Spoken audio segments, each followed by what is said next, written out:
Today's video is brought to you by StoryboardThat.com. Please visit teachercast.net/StoryboardThat for a limited time offer.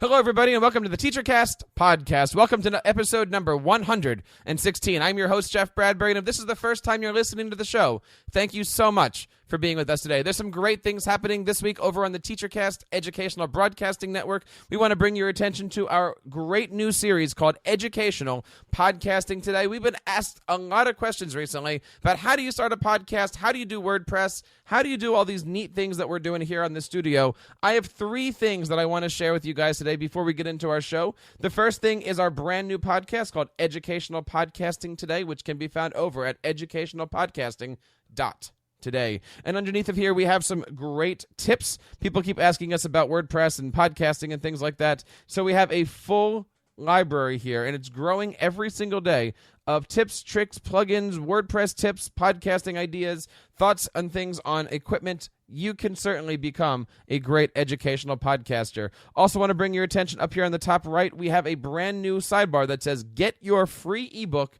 today. That's right. If you sign up for our free educational newsletter that comes out every single Thursday morning, you can get our brand new ebook that is 100 resources to supercharge your classroom. There's a lot of great stuff in there. I bring in a lot of my plugins that I use, my applications that I use, some of the things that I'm doing on my phone, some of the icons that I'm using. There's a ton of resources in there. Check out our free ebook today. Today we're going to be talking to two great members of the digital learning community. Mr. Sam Patterson, who you might be familiar with from the Tech Educator podcast and the EduPuppets Network, is on here to talk about how he's being digital in his classroom and how he's teaching his kids to do some pretty cool things, including a brand new 3D printer that he has. Also on the program today, we have Terri Schwartzbeck, the Senior Digital Outreach Associate at the Alliance for Excellence Education, to talk about Digital Learning Day and what a future-ready school is. So without further ado, here is our interview with Terri and Sam Patterson. On March 13th, the world is going to be celebrating the 4th annual Digital Learning Day. We have two guests on this program tonight that's going to be talking all about how you can participate as a teacher and as a school district. I want to bring on Ms. Terri Schwartzbeck and Sam Patterson. Terri, how are you today? Welcome to the program. Fantastic. Thanks so much for having me. And Sam, how are you today? I'm great. Looking forward to learning about Digital Learning Day. This is our 4th Digital Learning Day. Terri, tell us a little bit about the history of Digital Learning Day. Well, Digital Learning Day came about 4 years ago when Governor Bob Wise, the president of the Alliance for Excellent Education, he had been involved in digital learning for some time. He had seen the potential, but he was feeling like there wasn't enough of a buzz about it. He wanted to spread the word. This is something that has really amazing potential. And quite honestly, one of the conversations we had was, Ben & Jerry's can have a day for free ice cream, and 7-Eleven can have a day for Slurpees. Why don't we have a Digital Learning Day? And that was the day was born. It was also partly inspired by a wonderful school in Bob's home state of West Virginia that had a no paper, no pencils day. And we thought that was a really fun, interesting idea. And it wasn't just digital, it was anything hands-on, anything that involved making or building or anything that just didn't involve paper and pencil. We were really inspired by that, and it has been just a tremendous experience over the last 4 years watching schools and teachers and classrooms get really excited about it. And I understand that you guys now have over 600 events planned for this year's event? Yeah, almost 700 now, actually. We encourage schools, classrooms, teachers, districts to plan an event, whether it's a technology showcase showing what you're doing, and a seminar for teachers, a seminar for parents, a chance for kids to show what their work is like, what they're doing. Anything that can help tell the story of how digital tools are empowering learning, and then tell us about it. One of the things we've seen in the past is that lots of local press will come to us and say, hey, what's happening in my neighborhood? What can I cover? And we see schools and classrooms getting great news stories being told about them. And at a time of year when there's a lot of snow days in the news, at a time of year when there's a lot of not so good stories about a classroom, this is a great opportunity to tell your story and have it be a really positive one. Now let's take a look at where we can go to find information about this. The website here, and maybe you can walk us through this, is digitallearningday.org. What can we find on this website? Well, the main thing that I want to show you is the button that says add your activity, because right there you can see not only our really very cool map that shows all the events that are happening all around the world. And this is amazing to me, right? We have like 14 countries that are participating now. And the numbers are growing every day. But then you can also select your state, look at different event types, and you can find out, first of all, what's going on near you. And then you can also, if you scroll down, you can go ahead and add your own activity. And it can be as simple as my class is doing a mystery Skype with another class, and we're really excited about how this is going to inform our geography studies. Or it can be, the kids are going to present some work that they've been doing, building robots or what have you. So just whatever it is, tell us about it and put it on the website so we can share it with the world. Now, Sam, you're a technology teacher. What are you going to be doing this year for Digital Learning Day? Well, Digital Learning Day is going to be celebrated on our campus a lot like every other day, where there will be programming, there will be robots. We're probably going to have the tech club do a presentation on the 3D printer they recently got. Did I tell you what they made recently, Jeff? No, not yet. They made a doorstop, Jeff. That is cool. What did they make that out of? It's plastic, and it's got the school logo on the back. But I did have to laugh that, yes, we're rapid prototyping the wedge over here. That's cutting-edge stuff right there. And now behind you somewhere. Behind you, Sam, you have a 3D printer. Can you tell us a little bit about that real quick? Sure. This is a Da Vinci 3D printer, and it's one of the cheapest 3D printers out there, but they get their money back making you pay extra for the cartridges. So, yeah. Very, very cool.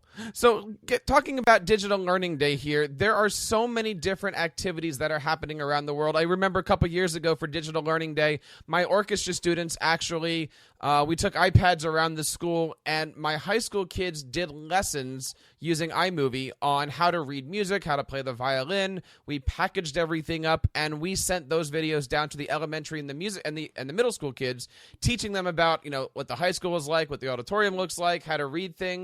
And that's how a music class celebrated Digital Learning Day. What other types of activities, Terri, are you seeing? Oh, gosh. Well, we're very excited that the Flip Learning Network is doing a whole series of Flip Learning open houses. So anybody who wants to see what Flip Learning looks like can go find an open house that's near them. We're seeing a lot of folks doing student showcases of their work, right? This is what parents get excited about. This is what parents want to see. Show them, let the kids show what they're doing. That's really where it gets exciting, when you let the students lead the learning. I do like that concept of teaching the parents, because digital learning doesn't always have to be student-focused. It can be home-focused. Absolutely. And, I'm a staffer at the Alliance for Excellent Education. I work on Digital Learning Day, but I am also a parent, and I'm very involved in my own district's technology committee. We have a committee for parents to get involved, and so it is really rewarding as a parent to see what's going on, not just in the school that my children attend, but in other schools around the district, and seeing, oh, wow, this and such elementary has, Sphero robots, and they're doing some really cool stuff with that. And then I can take that back and have that conversation at my own school. Now, talk to us a little bit about, you had mentioned the Alliance for Education. What is that kind of group? How do you get a hold of that? What do these people do? Sure. The Alliance for Excellent Education is a advocacy nonprofit focused actually on high school reform. Digital Learning Day is one of the few areas where we really do have a full K-12 focus, because you can't separate high school from what goes on at the other grades in this area. But we were actually founded over 10 years ago now, almost 13 or 14 years ago, by a family foundation who wanted to focus on graduation rates and stop the dropout crisis. And it is amazing. But we look with great pride and satisfaction on the fact that the graduation rate has hit 81%. I mean, this is a real accomplishment. So we are deeply focused on college and career readiness, on adolescent literacy, and in the last 4 to 5 years on the promise of digital learning to make those things possible. For people that want to reach out and talk a little bit more about Digital Learning Day, you have a website here, which is live.digitallearningday.org. What can we find over on this live site? Oh, that's where the real exciting stuff happens, because this isn't just a day where things happen in schools. We love that. We're excited about that. It also takes place online on Twitter, which we're very excited about, using the hashtag DLDAY or DLDay. But we also have a national celebration that this year is called Digital Learning Day Live. We have got an incredible opportunity this year to partner with the National Board for Professional Teaching Standards, the most one of the most important organizations around high quality teaching. And we have the opportunity to be having our event at their annual conference, their Teaching and Learning 2015 conference. So we will be having a wonderful, about an hour and 15-minute long webcast that will be taking place in one of their plenary sessions with about 3,000 teachers live in front of us. This is completely new for us. This is so exciting. And what we do every year is we tell some stories that have really inspired us this year. This year we are actually 4 districts that we're highlighting. Houston School District in Texas, where they are doing a big one-to-one rollout they call Power Up. Baltimore County School District, right here, not too far from Washington, D.C. Vista, California, which is outside of San Diego, and the very, very small rural district of St. Paul Schools in Arkansas. And we are going to be telling these inspiring stories. We're going to have some really exciting special guests, some of which I can't tell you about yet, but pay attention to our website on Monday or Tuesday and you'll find out more. And we'll have a student panel. It's going to be a lot of fun. And we're just going to tell these really inspiring stories, talk about what we can learn, talk about how districts and schools can learn from each other. And if you go to live.digitallearningday.org on that day, you can join in a live chat. You can join in interactive polling, send in your questions, and it's just going to be a lot of fun. That's taking place at 1 p.m. Eastern Time this upcoming Friday, March 13th. And, of course, you can find more information about them using the hashtag DLDAY. And, of course, your Twitter is @official DLDAY. Terri, we're going to take a quick break here. When we come back, we're going to ask a question: is your school future ready? More on the TeacherCast podcast. We'll be right back. Today's presentation is brought to you by StoryboardThat.com. Storyboard That is the leading storyboard creator for classrooms of all grades and subject areas. Storyboard That provides a simple, drag-and-drop experience with thousands of well-designed artwork to quickly create great-looking storyboards. This lets students really focus on what they want to say and unleash their creativity. With tons of pre-made teacher guides, Storyboard That gives lots of examples for common core-aligned activities like breaking apart Shakespeare, practicing vocabulary, or conjugating verbs for language class. Sign up for free at StoryboardThat.com or check out teachercast.net/StoryboardThat to take advantage of our 25% discount when you sign up for an educator account. Once again, that's teachercast.net/StoryboardThat. National Podcast Day is September 30th. But what is National Podcast Day? It's pretty simple and you can help spread the word. National Podcast Day is dedicated to promoting podcasting worldwide through public engagement. You may be asking, what can I do to get involved with National Podcast Day? It's easy. Head over to nationalpodcastday.com and check the suggestions. But ultimately, these options are endless. Remember, September 30th, nationalpodcastday.com, and let's start the conversation. We're back here live on the TeacherCast podcast, and we are here to ask you a very interesting question. Is your school future ready? Does your school have what it takes to be future students? Terri, I want to bring you back on here and talk to you a little bit about the Future Ready movement. We keep seeing Future Ready on Twitter. We see Future Ready online. What does Future Ready mean? Well, Future Ready is this idea that, in part because of this wonderful thing that happened last year, which was E-rate getting expanded, right? Schools now have unprecedented access to get their schools ready for the future and for the present with Wi-Fi, with high-speed broadband that is needed so desperately for this kind of digital learning to take place. A lot of folks in Washington said, are schools going to be ready for this when it comes down the line? Are they going to be truly ready to completely transform what instruction looks like when they have the broadband finally to do it? And we started to have some conversations around what that would look like. And so in November, we were very fortunate to join with the White House kicking off in this nationwide event where we had over 100, I think it was 120 superintendents come together and took a pledge that said, yes, we will work to be future ready. And future ready means not just having the broadband, but having all of the pieces in place to make that work really in a very powerful way. That includes things like the teacher professional learning. That includes having equitable access. You can't have, this is not going to work if students don't have equal access. It means having active parents who are engaged in what's going on. And it means really having that vision for leadership that looks at what is instruction actually going to look like in this new world where we have access to these amazing digital tools. And so we've come together with a wide variety of resources. Superintendents can take a pledge. They can get together with their leadership teams and take a self-assessment that helps them figure out, are they really future ready? And this is no magazine quiz. This thing is in-depth, and it gives you instantly a very in-depth sort of PDF report that will guide you through the process. Why is it important that the White House and the Department of Education get behind this? You know, there's nothing like having an event at the White House to give something a national stage. This is something a lot of people have been talking about for a couple of years, saying, wow, we need to have a vision. There needs to be a system-wide plan for this. But having the White House and then having the wonderful leadership and assistance from the Office of Ed Tech and the Department of Education has really taken this to scale. Sam, you're out on the West Coast. What are you seeing from all the people out in Cupertino that are happening to get school districts future ready? Well, I was recently talking to Esther Wojcicki, and I know she's involved in the Future Ready Schools, and there's a lot of concern that our schools, aren't supporting the learning that needs to happen and won't be ready in the future for even when this learning expands even further, because, a lot of teachers feel hardly ready for the present, let alone the future. And Terri, what do you think of that? The concept of getting kids ready for the present and the future. I mean, are we really just focused on what comes next, or are you seeing school districts focusing on the here and now? It's funny because we've talked about things like 21st century skills for so long, and guys, it's 2015, right? Like we are in the 21st century. This is happening now. And I think there is a much wider acknowledgement of both, we are preparing kids for jobs that don't even exist yet. And at the same time, we've got immediate needs right now. We've got kids who need to graduate. We've got kids who need to be ready for college and career. And I think what people are seeing is that when they are on the track towards future ready, when they are thinking about those things, that's when they in fact are getting the kids ready for the present. That's usually what we see. I'm smiling when you mentioned Esther Wojcicki because she's one of our board members and has just been a fantastic supporter of Digital Learning Day. We actually had her in our own studio doing footage for us on the very first ever Digital Learning Day, which was a lot of fun.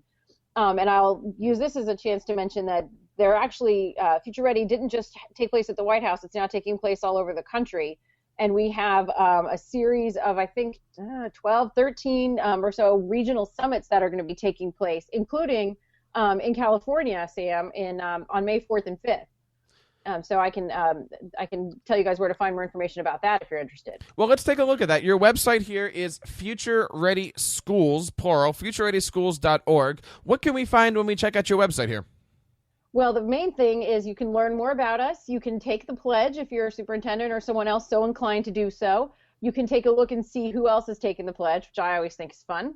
But the main thing is you can find out about our regional summits, which are going on now. We've started those a little while ago in March, earlier in February and March, and we are continuing to continue having those all the way through June.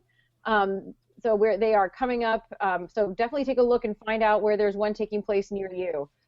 They are a chance for superintendents and other key members of their leadership teams. We see superintendents bringing, for example, their director of curriculum instruction, their IT director, maybe their chief academic officer, whoever those kind of players might be, all coming together. And it's just a great opportunity to hear from other superintendents and leadership folks who have done this and who have been there. And also just to talk to their peers and kind of work through it together. It's just a really neat opportunity. So futurereadyschools.org. Terri, where do you see the future of this? I mean, next year, obviously, we're planning a big celebration. We've got the 5th annual Digital Learning Day. We've got Future Ready Schools going. Where would you like to take this, or where would the Alliance like to take this? Well, we like to say we would like to get to a point where we don't need Digital Learning Day because every day is Digital Learning Day. Very true. I think we are getting, every year I hear that from people when I say to schools, what are you doing? And they say, well, every day is Digital Learning Day for us. And I say, good. We just need to get to that point for every school because there are still so many schools that are not yet taking advantage of these tools, that have iPads sitting in carts, that have, devices sitting in closets. And while we all know it's not about the device, we can do more with the learning. We also are going to have a couple of big announcements, or at least one big announcement related to Future Ready on Digital Learning Day. We're going to be launching new tools and new resources for superintendents that we're quite frankly very excited about. I wish I could tell you more, but I can't. You're always welcome to come back on a future show and announce these things. Sam, let me bring you back in here. As somebody who is a digital learner and a digital creator, what kind of things are you doing to not only teach your students in a digital fashion, but make sure that your students are future ready for their colleges and careers? I make sure my students are future ready by challenging their teachers to really engage the students in digital learning. It's not a challenge to get students into a digital learning place, but sometimes it is a challenge to get teachers into that digital learning space to get them comfortable there. So what I'm doing to get my students future ready is really get the teachers ready to use this technology in a way that really amplifies our ability to turn the learning over to the students. I'm so glad you brought this up, the concept of getting teachers comfortable with this. Let me just throw this question to both of you, but what ways can a school district or what ways can an educator such as Sam work with these non-digital teachers, if I can use that term, to get them either more comfortable or to say, hey, it's digital learning day, let's try something, start a Google Doc, make a video, use an iPad, try a Chromebook. What things, Sam, let me start with you actually, what things are you trying? And then let me bring on Terri and saying what things are able on a global sense. So I'm working with my teachers and it's exactly that kind of thing. It's like, hey, why not try blogging? Why not, instead of having the kids write a paragraph about that today, have them make a short video instead that hits those same spots? Or why not extend your paragraph writing by taking that paragraph and turning it into they wrote a 5-sentence paragraph, let's turn it into a 5-scene cartoon in Toontastic, where each sentence of the paragraph gets its own scene, and the kids get to work with the writing a little longer. So I just challenge them to extend the learning into a digital medium and give the kids some creative brain. Terri, what are you seeing globally? Oh, I see things like that all the time, and that's one thing we encourage people to do for Digital Learning Day. Introduce a friend to Twitter. It is amazing to me how many teachers I talk to who kind of describe Twitter as like their gateway drug to digital learning. They find this online community of like-minded educators who they can learn from, and the next thing you know, they are getting their kids to just do amazing things. So that's one thing that people can do. There's something I kind of refer to as the ooh shiny factor, which can be things like 3D printing. That one thing that is just so cool that a teacher can't resist how much fun it is to use in their classroom. Now, the ooh shiny is not going to sustain you in transforming learning, but it can get you hooked. And so we always like to say it's not about the device, it's about the teaching. But sometimes it starts with the device. You sometimes have to start there. And that's another important thing we've seen. I've seen this in my own district in Arlington, Virginia, which is the SAMR model is really helpful for teachers because they see that they're not going to get there all in one day. They're not going to transform their teaching overnight. They're going to start by substituting and having their kids turn in homework via Google or some other online platform, and they're going to see that makes their lives a little bit easier. And that kind of gets them hooked. And then once they see that this is possible, they see the whole spectrum and say, okay, I'm not going to transform everything I do overnight. I don't have to redo everything that I've been working on in my 20-year career. But they see little changes they can make that are steps along the way. And the final thing that I see that is just so important is when you have leadership and in a culture in a school that says it's okay to try something, it's okay for it not to work the first time, to be willing to fail, and to support that kind of culture where people are able to try things, that just makes such a difference. There is certainly a lot of stuff going on this year. If you're out there watching, please consider participating in Digital Learning Day. Even if you're listening to the show after Digital Learning Day, there are great things that you can find over on the Digital Learning Day website. Reach out, try something on Twitter, find a Google Doc, search the hashtag DLD Day. There's a lot of things. Terri, one last time, let's wrap up here. Where can we find more information about Digital Learning Day and Future Ready Schools? So it's at digitallearningday.org, and you can watch our live webcast at live.digitallearningday.org. And you can learn more about Future Ready at futurereadyschools.org. Well, my friends, that wraps up this week's edition of the TeacherCast podcast. I want to thank again all of my guests for sharing their passions for digital learning with us today. There's, of course, several great ways that you can participate in our show each and every week. You can find us on Twitter at TeacherCast. Leave us a voicemail at teachercast.net/voicemail. Subscribe to this audio and video channel over at teachercast.net/iTunes and teachercast.net/YouTube. And, of course, send us some feedback at our email hotline, feedback@teachercast.net. And thank you for allowing TeacherCast to being a part of your professional learning network. And if you have a moment, please share TeacherCast with your PLN. My name is Jeff Bradbury. Thank you so much for taking the time to make TeacherCast your home for professional development. Until next time, keep up the great work in your classrooms. Thank you for supporting TeacherCast and continue sharing your passions with your students.